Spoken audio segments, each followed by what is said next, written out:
nouveau rendez-vous des EA Talks, ici toujours à Cannes pour le World AI Cannes Festival, donc en partenariat avec la Maison de l'Intelligence Artificielle et le département des Alpes-Maritimes. Alors pour modérer ce nouveau rendez-vous, Ilham Amekran, qui est chargé de mission numérique santé et Silver Economy à la CCI de Nice.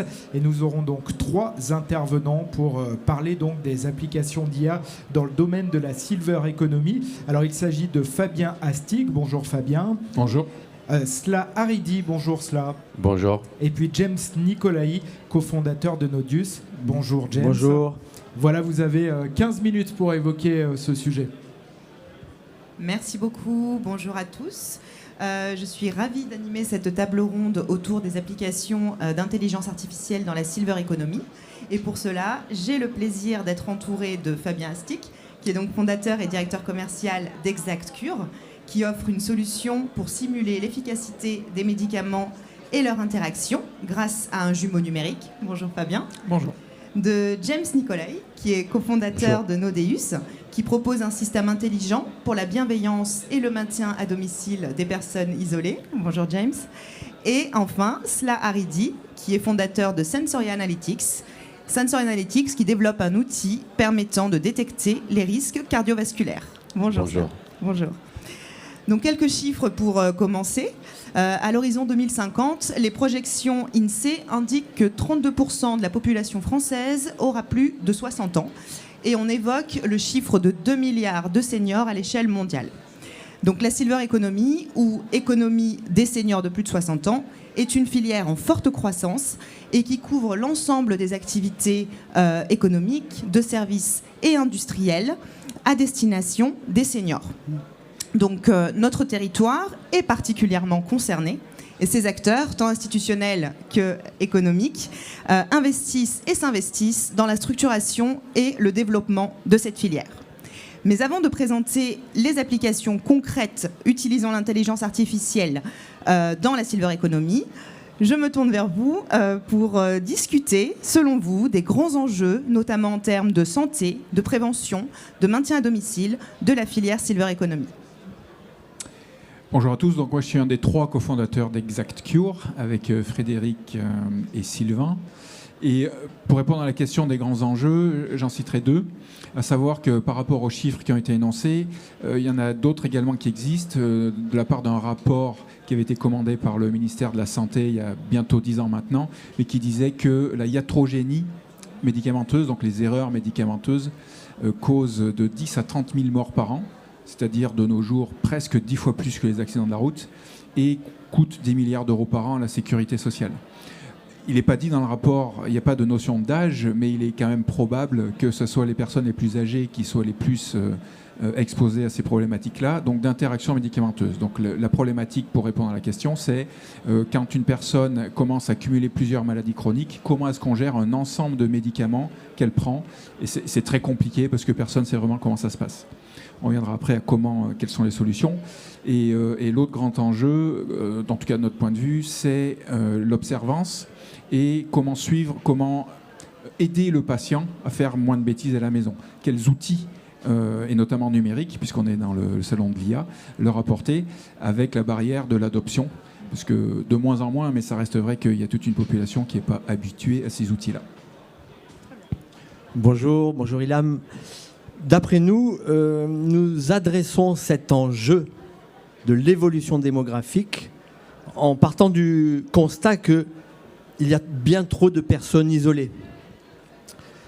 On a du mal à sentir la solidarité. On l'a perdue sur nos 30 dernières années. On faisait attention à son voisin. Dès qu'on voyait les volets fermés, quand on allait faire les courses, on demandait si la personne qu'on connaissait âgée à côté avait besoin de quelque chose.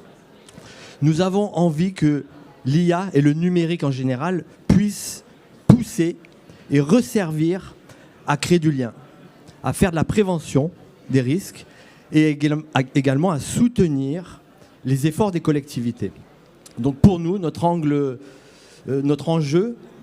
c'est réunir tous ces challenges grâce aux avancées de l'IA et du numérique. L'enjeu, selon notre approche, généralement, c'est relié au fait à la prévention personnalisée. Je ne crois pas qu'on est vraiment prêt, mais on a les outils, par contre, pour essayer de déployer vraiment de la prévention personnalisée. Mais pour ça, il faut vraiment avoir une certaine prise de conscience. Les maladies cardiovasculaires, ils sont responsables de la mort de à peu près 30%, quoi. Donc c'est vraiment énorme. Mais la prise de conscience des gens de cette maladie-là, elle est l'ordre de 2%. Donc il y a un écart énorme entre la prise de conscience et les dégâts de la maladie, quoi. 80% des maladies cardiovasculaires sont réversibles si on sait à l'avance, on les détecte à l'avance. Donc nous, notre idée, c'est vraiment d'essayer de renforcer cette prise de conscience-là pour établir cette prévention personnalisée-là. Et ça s'applique à tout le monde. Par contre, les personnes plus âgées sont les plus susceptibles de développer des maladies cardiovasculaires que les gens plus jeunes. Donc c'est vraiment un point hyper important à prendre en ligne de compte. C'est un enjeu majeur parce que la prise de conscience, elle est énorme. Si on sait qu'il y a un souci, on peut le régler. Mais si on ne le sait pas, on ne peut rien faire, quoi. Merci à vous. Les études le montrent, un des freins dans l'adoption de nouvelles solutions, c'est le problème d'acculturation. Et quand on parle d'intelligence artificielle, si on parle d'intelligence artificielle à des seniors ou à des personnes âgées, on risque un petit peu de se retrouver dans une situation où ils ne comprennent pas trop comment ça fonctionne, et ce qui peut créer un manque de confiance peut-être et d'adhésion finalement aux outils. Est-ce que vous avez des idées sur comment adresser cette problématique-là et essayer de lever ces freins à ces nouvelles solutions qui pourtant sont très utiles pour cette population? Je dirais qu'il y a 3 axes. Premièrement, la population évoluant en âge, celle qui est née ou qui a été habituée aux outils numériques, qui va évidemment devenir de plus en plus âgée, et donc il y aura de moins en moins la problématique. Donc ça, c'est une évolution naturelle qui prend le temps qu'elle prend, mais c'est assez naturel. Deuxièmement, pour ceux qui aujourd'hui ne sont pas acculturés à ces outils-là, il y a 2 sous-axes pour y arriver, pour qu'ils utilisent les solutions. Un, s'intégrer dans leur vie quotidienne, c'est-à-dire arriver à s'intégrer de manière la plus fluide possible dans ce qu'ils font déjà, dans leurs habitudes de vie. Si jamais ils regardent la télévision, c'est peut-être ça le bon canal. S'ils répondent facilement à un téléphone, c'est ça le bon canal. Et les aidants, c'est-à-dire que s'ils font confiance à des gens qui sont plus jeunes, mais qui, eux, ont plus la culture, que ce soit de la famille ou des voisins, c'est à travers peut-être ces voisins-là ou cette famille-là qu'il faut amener la technologie auprès des plus âgés qui, eux, ne sont pas habitués et qui peuvent agir, enfin les aidants peuvent agir au nom de la personne âgée également. En tant que start-up, nous n'avons pas les moyens de communication de masse, même en utilisant les réseaux sociaux ou les canaux comme Internet ciblés. En tant que start-up locale, on est parti de notre quartier et on a employé la technique de l'escargot. Autour de nous, on a commencé par organiser des réunions de quartier, des goûters gourmands, et on a parlé autour de cafés gourmands, d'innovation, de capteurs discrets, sans caméra, sans micro, sans dispositif porté, qui pourraient permettre aux ayants droit, à la communauté, d'être informés de toute anomalie du quotidien. Car chez Nodeus, l'approche, comment on arrive à collecter ces datas, c'est en s'inspirant du quotidien. Chacun a une routine de vie. On prend la douche, eh bien, le taux d'humidité indique une régularité, une bonne hygiène de soi. Un réfrigérateur qui s'ouvre plus ou moins souvent indique une indépendance, une bonne capacité à s'alimenter. On sait que la dénutrition est un des 3 facteurs de chute. Bon, imaginez-vous, grâce à l'IA, nous sommes capables de détecter et envoyer une alerte à la famille quand le frigo ne s'est pas ouvert depuis 24 heures. Et donc, d'agir avant que la personne soit faible et se lève un beau jour, au 3e jour, et chute. Donc c'est en partant de notre quartier, autour de chez nous, petit à petit, par des actions collectives et de proximité, que petit à petit, l'oiseau fait son nid et on commence maintenant à sentir une traction, un écho, Évidemment, on sera relayé bientôt par les mass médias et on aura les moyens de se payer une vraie campagne multicanaux de communication. Rassurer. C'est vraiment ça, vraiment le point à éclaircir, parce que l'utilisation de l'IA nécessite, le côté réglementaire. Ça durcit de plus en plus, surtout dans le domaine médical. Donc il faut respecter ça. Donc le respect du côté réglementaire est hyper important. Même si on utilise ça dans une application de bien-être, nos algorithmes, par exemple, ils sont déjà certifiés médical, quoi. Mais le deuxième point qui est hyper important, c'est le côté éthique. Voilà, donc le respect éthique aussi, il faut rassurer les utilisateurs sur ces aspects-là, le respect du RGPD, voilà, des données personnelles. On garde nos données dans des serveurs hébergement de santé locaux, ici à Sofia, juste pas loin de notre locaux. Donc ça, c'est très important. Le côté de rassurer, il est vraiment hyper important. Après, du point de vue usage, généralement, les gens sont ouverts à l'idée de regarder ce que leur cœur le dit. Donc, la simplification, elle est hyper importante. Donc, la simplification au niveau du besoin, elle est hyper importante aussi.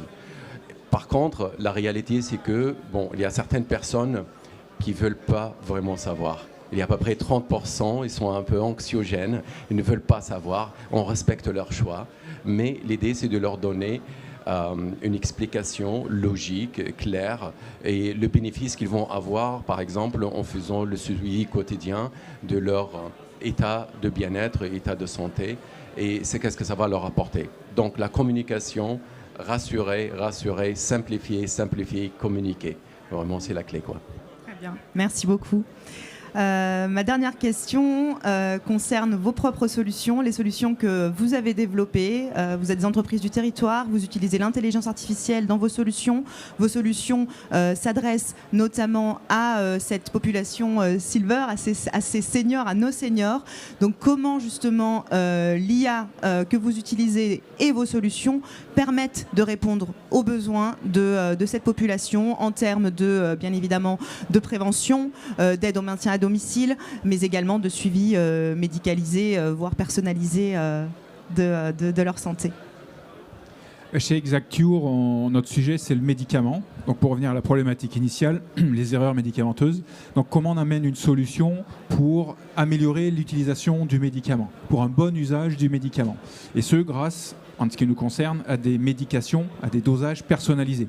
Donc, on a développé une solution qui s'adresse à l'ensemble de la population, mais également, donc, y compris aux seniors, qui vise à simuler la concentration d'un médicament dans le sang d'une personne en fonction de ses caractéristiques personnelles, dont l'âge. L'âge, le poids, la fonction rénale, le génotype. Tout ça, c'est des paramètres qui font que, comme on est tous différents, et être tous différents, c'est vrai sur plusieurs axes, mais c'est vrai aussi sur l'axe de notre corps qui est différent et qui réagit différemment aux médicaments. C'est ça le sujet d'ExactCure, qui est de dire, OK, cette personne-là a telle et telle caractéristique, que va devenir le médicament dans son corps? Donc on fait des simulations mathématiques avec des modèles et on aide le professionnel de santé à doser de manière personnalisée les traitements en fonction de chaque patient. Et on a également d'autre part une solution pour le patient lui-même. Donc là on est plus dans l'observance, dans aider la personne à la maison à ne pas faire de bêtises avec ses médicaments, qui prend la forme d'une application mobile, en lui disant déjà c'est l'heure de prendre ton médicament, mais surtout attention, si tu as une pharmacie à la maison et que tout d'un coup tu décides de prendre tel ou tel médicament sans avoir demandé à personne, grâce à ton jumeau numérique d'ExactCure, tu vas pouvoir savoir si tu es en sous-dose ou en surdose ou en interaction médicamenteuse. Donc voilà la solution proposée par ExactCure sur les interactions médicamenteuses.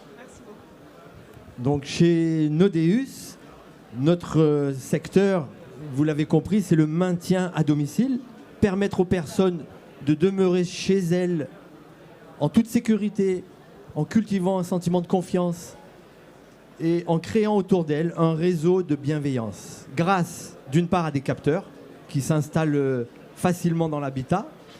On a détourné l'usage des alarmes. À l'époque, on avait un détecteur anti-voleur. Voilà, on a détourné l'usage. Plutôt que de détecter l'intrusion, on détecte l'activité. Donc le taux d'humidité, l'ouverture du frigo, la présence ou non dans le lit.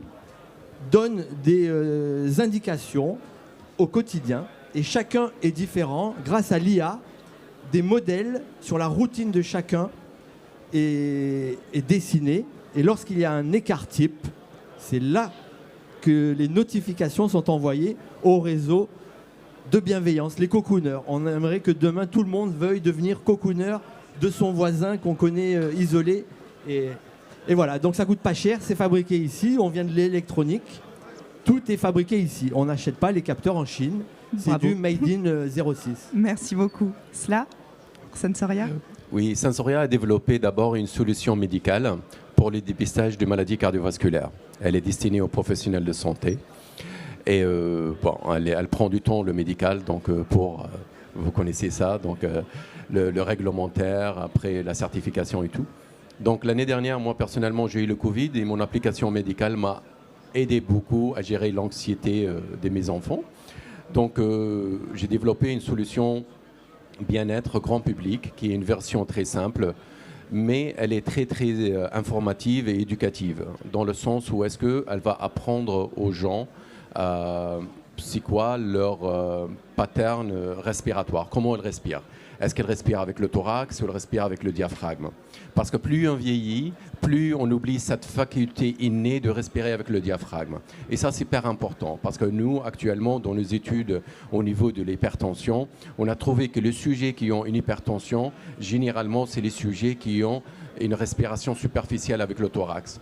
Donc, lorsqu'on les met avec des applications pour réapprendre à respirer avec le diaphragme, on voit une diminution drastique de leur tension artérielle.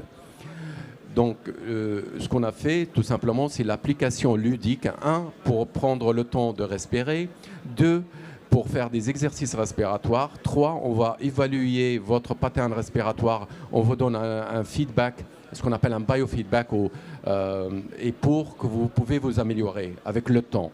Donc, quelque part, on dépiste, mais discrètement, en faisant un serious game, un jeu ludique pour réapprendre, se réapproprier pratiquement sa respiration. Et ça, c'est super important parce qu'à la finale, ça va calmer les gens, ça va rééquilibrer leur système nerveux autonome et ils vont être plus attentifs à l'écoute de leur corps. Voilà. Merci beaucoup. Merci à vous trois pour vos interventions. Mais la table ronde est terminée. Et puis je vous souhaite de profiter du salon et vous dis à très vite. Merci. Au revoir. Merci, au revoir. Déjà.